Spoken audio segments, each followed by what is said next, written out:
Well, tomorrow isn't just the start of a new month or the second half of the year. On July 1st, a lot of new laws will go into effect in Florida, and many of them focus on protecting children. Some add massive penalties for digital predators. And Fox 13's Danielle Zulkowski spoke to a legal expert who says this batch of legislation focuses on expanding protections for children and increasing punishments for those who try to hurt or exploit them. Florida will soon update multiple laws aimed at cracking down on abuse against children. What you've seen the legislature do this year is definitely take a special interest in protecting kids from sexual predators, from a variety of crimes. One of the simplest examples is changing all references of child pornography to child sexual abuse materials in state statutes. Child pornography is not an acceptable type of terminology, but child sexual abuse material is more fitting, more appropriate.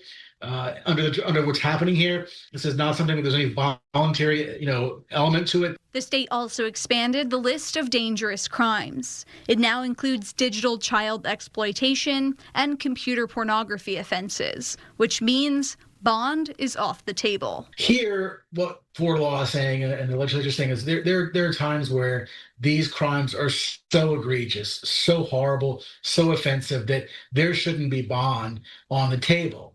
And these child sex crimes are just that category. Florida also passed an expansive law increasing penalties and adding a felony for transmitting generated child sexual abuse material. The law's catching up with technology.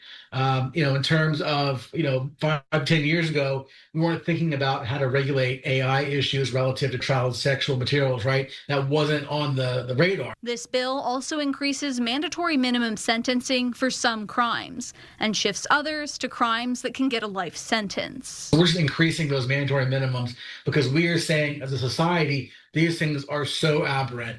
There's not even any, there's not even a basis to be, limiting with the time. This is something that deserves significant minimums, incarcerated, and removing them from harming other kids. Finally, the statute of limitations for reporting abuse against children changed from the date of the crime to the date that law enforcement learned of the crime. That date of the act of not reporting is not going to be held against the law enforcement and the prosecution. They're going to go ahead and look to when that law enforcement officer learned of the mandatory reporting representative failing to make that mandatory report. The legislature also added a restriction on convicted sexual predators and offenders. They are now banned from living within 1,000 feet of a public pool. Danielle Zulkowski, Fox 13 News.